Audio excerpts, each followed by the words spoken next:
5 దశాబ్దాలపైన దేశాన్ని పాలించిన కాంగ్రెస్ మళ్లీ కేంద్రంలో అధికారంలోకి వచ్చే ప్రశ్నే లేదని మల్కాజ్గిరి పార్లమెంట్ బీజేపీ అభ్యర్థి ఈటెల రాజేందర్ అన్నారు. గత యూపీఏ హయాంలో 5 ఏళ్ల కాలంలో ఎంతమంది ప్రధానమంత్రులను మార్చారో మనకు తెలుసునని, మళ్లీ ఇండియా కూటమి పేరుతో అతుకుల బొంతగా పార్టీలను కూడగట్టుకుని అధికారంలోకి రావాలనే ప్రయత్నం చేస్తుందని దుయ్యబట్టారు. అల్వాల్లో జరిగిన ఆత్మీయ సమ్మేళనంలో ఈటెల రాజేందర్ పాల్గొన్నారు.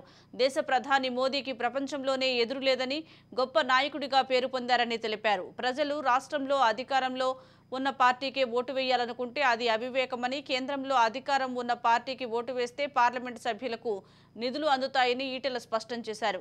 రాష్ట్ర అభివృద్ధి శరవేగంగా సాగుతుందని, ప్రధాని మోదీకి భారత ప్రజలందరూ కుటుంబమేనని తెలిపారు.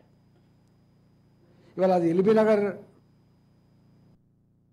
మల్కాజ్గిరి పెద్ద పార్లమెంట్ అంటారు. పెద్ద పార్లమెంటు ఎవరు వస్తారా అంటే ఆయన 200 కోట్లు పట్టుకొని వస్తారట, లేకపోతే ఈయన 200 కోట్లు. డబ్బుకు ధర్మానికి మధ్య యుద్ధం జరగబోతుంది. ఇక్కడ డబ్బుకు ధర్మానికి మధ్య యుద్ధం జరగబోతుంది.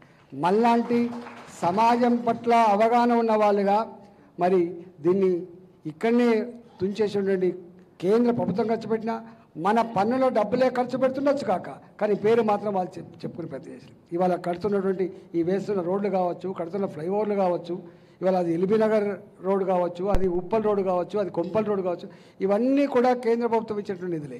1947 to 2014 75 ఎయిర్పోర్ట్లు ఉంటే ఇవాళ 150 ఎయిర్పోర్ట్లు వచ్చినాయి. డెవలప్మెంట్ విషయం, ఇన్ఫ్రాస్ట్రక్చర్ క్రియేషన్ విషయంలో నరేంద్ర మోడీ గారు చేసినటువంటి పని ఇంత అంత కాదు.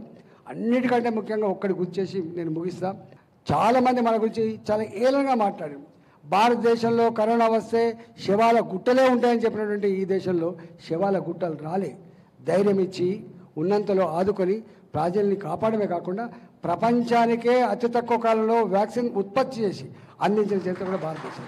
ఇవాళ సెల్ఫ్ రెస్పెక్ట్ విషయంలో ఒకప్పుడు మన ప్రెసిడెంట్ ఆఫ్ ఇండియా అమెరికాకు పోతే బూట్లిడువు, కోటు తీసేయి, చెక్ చేసి పంపించేటువంటి స్థాయి నుంచి ఇలా అమెరికన్ ప్రెసిడెంట్ కూడా రెడ్ కార్పెట్ వేసి స్వాగతం పలికే స్థాయికి వచ్చింది. ఒకప్పుడు భారతదేశం అంటే ఆత్మనిర్భరత భావంతో